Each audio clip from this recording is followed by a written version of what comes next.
Number one, Azane Kaka number one. Bonjour et bienvenue à tous. Tous les animaux ne sont pas aussi mignons et câlins que les chiots, les chatons et les porcelets. Il y a des animaux que vous ne devriez pas garder comme animaux de compagnie et que vous ne devriez pas du tout fréquenter. Ce sont des animaux dangereux et si vous les voyez, vous devriez fuir aussi vite que possible. Avant de voir de quels animaux il s'agit, voici comme d'habitude la question du jour. Dans la série Merlin, quel est le nom du mentor de Merlin qui est également médecin du roi? Répondez dans les commentaires et restez avec nous pour découvrir la bonne réponse. Et maintenant, c'est parti!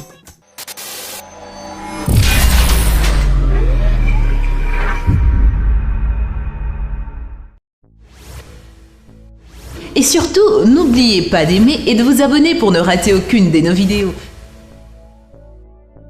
La chenille-chat venimeuse. Il faut toujours se méfier de l'eau qui dort. Et cet insecte a l'air pacifique et doux et loin d'être inoffensif. Si jamais vous êtes tenté de tenir cette chenille dans vos mains, retenez ceci, ce n'est pas votre ami. Cet insecte est recouvert de ce qui semble être une fourrure de poils soyeux, mais qui est en fait une couverture d'épines venimeuses capable de vous infliger des douleurs que même la morphine ne peut pas l'éliminer. Ces chenilles sont endémiques dans le sud des États-Unis, mais on les trouve maintenant en Caroline du Sud, au Texas et en Floride. Le pire, quand on est en contact avec une chenille-chat venimeuse, c'est qu'on n'a pas l'impression qu'elle vous fait mal sur le coup. Au contraire, la douleur s'accumule à mesure que les minuscules épines s'enfoncent dans votre peau. Si jamais vous vous trouvez en contact avec l'une d'entre elles, ne soyez pas pressé de l'éliminer. Soulevez-la soigneusement et frénétiquement avec une pince à épiler une branche, puis enlevez soigneusement vos vêtements et prenez une douche. C'est une créature dont vous ne voulez pas qu'il laisse des traces sur vous. Et maintenant, voici le sujet du jour. Ce que vous regardez ici est une image de film, mais c'est un plan qui résume parfaitement l'horreur réelle que représente le légendaire scarabée titan. Le scarabée titan est l'un des plus gros coléoptères dont le plus gros spécimen mesuré avec fiabilité mesure 16,7 cm de longueur. Si vous en voyez un, restez à bonne distance. Ces choses ont des mâchoires extraordinairement fortes et peuvent infliger de très graves morsures si vous les dérangez. N'oubliez pas de commenter pour nous dire ce que vous avez pensé de cette créature cauchemardesque. Et maintenant, place à la suite.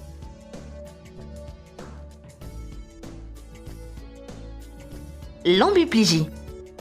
Tout d'abord, le nom de cette créature a besoin de plus de voyelles car il est assez difficile à prononcer et vous voulez encore moins vous retrouver face à lui. Contrairement à l'impression qu'il donne, ce n'est pas une araignée ni un scorpion, c'est un peu le mélange des deux. Et nous ne savons pas si cela rend plus ou moins terrifiant. Si l'ambiplygie ou frine vous semble familier, alors vous avez raison. Tous les fans d'Harry Potter s'en souviendront dans la scène du volet Harry Potter et la coupe de feu où le professeur Folleuil a utilisé sur elle un sort pendant son cours. Cette créature, qui peut être classée comme une cousine de l'araignée, n'a pas de venin et ne construit pas de toile. Elle a cependant une paire de griffes assez effrayantes et elle sait comment les utiliser. Avec un corps plat, 8 pattes et des pinces géantes qu'ils utilisent pour attraper des proies, ils ont aussi 8 yeux, mais leur vision n'est pas si bonne que ça. Si vous allez en chercher un et nous vous suggérons de ne pas le faire, parce qu'ils ont l'air terrifiants. Vous les trouverez dans les régions subtropicales et tropicales, mais ne vous approchez pas trop près, car elle n'est peut-être pas venimeuse, mais sa morsure reste quand même douloureuse.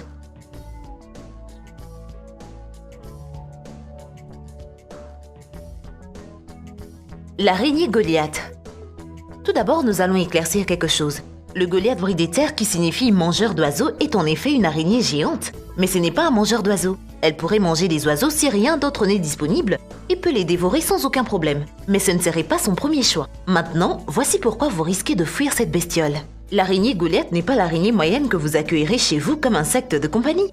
Non seulement elle pèse jusqu'à 170 grammes, mais elle a une envergure de près de 30 cm. Imaginez qu'elle ait élu domicile dans une toile dans le coin de votre chambre. Vous n'allez pas dormir de sitôt. La femelle peut vivre jusqu'à 20 ans, alors que la durée de vie du mâle est un peu moins optimiste à seulement 6 ans. Ils mangent des grenouilles et des rongeurs et ont des poils en forme de harpon avec des barres urticantes.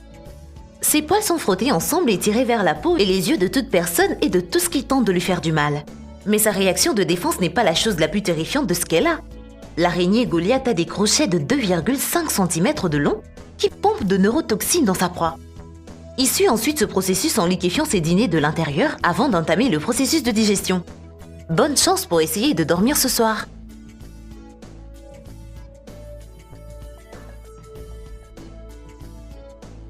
L'escargot géant d'Afrique.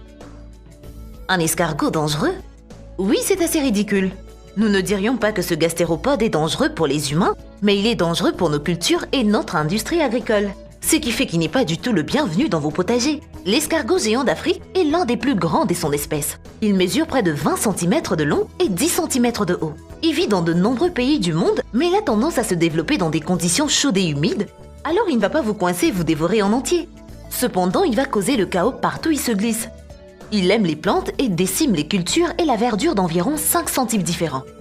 Il est très envahissant et se reproduit également assez rapidement. Ils pondent environ 1200 œufs par an avec un taux de survie de 90%. Ils sont aussi assez horribles à regarder, surtout si vous êtes un peu effrayé par les insectes. Ils ont une coquille marron rouge et jaunâtre et un corps en forme de limace en dessous. Ils ont des petites dents pour pouvoir gratter leur nourriture avant de la manger.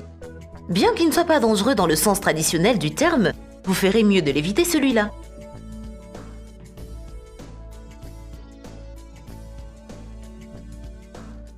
Poisson tigre Goliath. Le poisson tigre Goliath est un poisson agressif, terrifiant et énorme qui n'a pas peur de vous montrer qui est le patron. C'est un poisson africain qui peut peser plus de 50 kg et peut même atteindre une taille d'environ 1,50 m. En gros, c'est la taille d'un enfant, mais contrairement aux enfants, ce poisson est vicieux.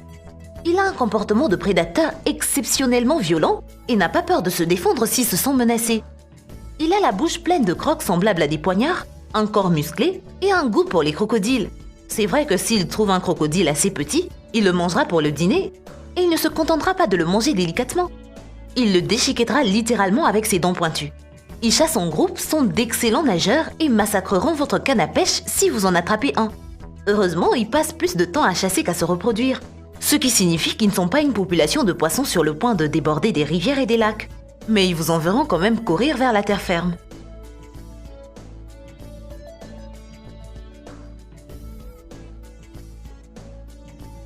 Le tigre. Le tigre est un animal dangereux que vous voudrez certainement fuir. Mais est-ce que courir vous aidera vraiment? Ce gros chat vous battra dans l'eau car c'est un bon nageur et il gagnera sans aucun doute contre vous sur la terre ferme.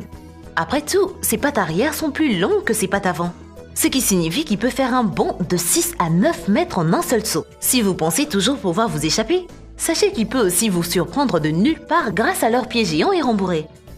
Ils chassent la nuit, donc il n'y a pas moyen de vous cacher d'eux même dans l'obscurité. Et de plus, ils sont farouchement protecteurs de leurs petits. Ce qui pourrait peut-être jouer en votre faveur, c'est qu'ils ne réussissent à capturer une proie qu'une fois toutes les 10 ou 20 tentatives. Ces chances sont assez bonnes pour l'homme moyen, cela dit, il mange environ 40 kg de viande en une fois et gardera tout ce qu'il tue jusqu'à ce qu'il la termine. Il n'y a pas non plus de chance que vous puissiez le maîtriser, car il est le 3e plus grand carnivore terrestre pesant jusqu'à 300 kg. Si vous vous retrouvez sur le territoire des tigres, nous croisons les doigts pour vous, car vous êtes vraiment dans un sacré pétrin.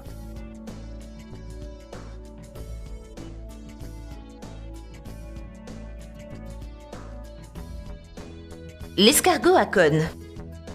Gary l'escargot de Bob l'éponge peut sembler inoffensif, mais si c'est un escargot à cône, c'est un meurtrier sanguinaire. L'escargot à cône est une créature marine de 15 cm qui vit dans les récifs de l'Indo-Pacifique. Ils ont des coquilles brunes et blanches et, croyez-le ou non, ils se nourrissent de poissons. Comment un petit escargot parvient à tuer un poisson? La réponse est assez simple. Ils sont venimeux, et pas qu'un peu. Ils sont les plus toxiques de plus de 500 espèces d'escargots à cône et ont plusieurs morts humaines à leur actif. Ils utilisent une dent semblable à un harpon pour injecter le venin qui provoque la paralysie. Il n'y a pas non plus d'autre moyen de la soigner que d'essayer de maintenir le malade en vie jusqu'à ce que la toxine se dissipe. Mais ce n'est pas une mauvaise nouvelle. Le monde de la recherche a découvert la possibilité que le venin d'un escargot à cône soit un puissant antidouleur, plus puissant que la morphine.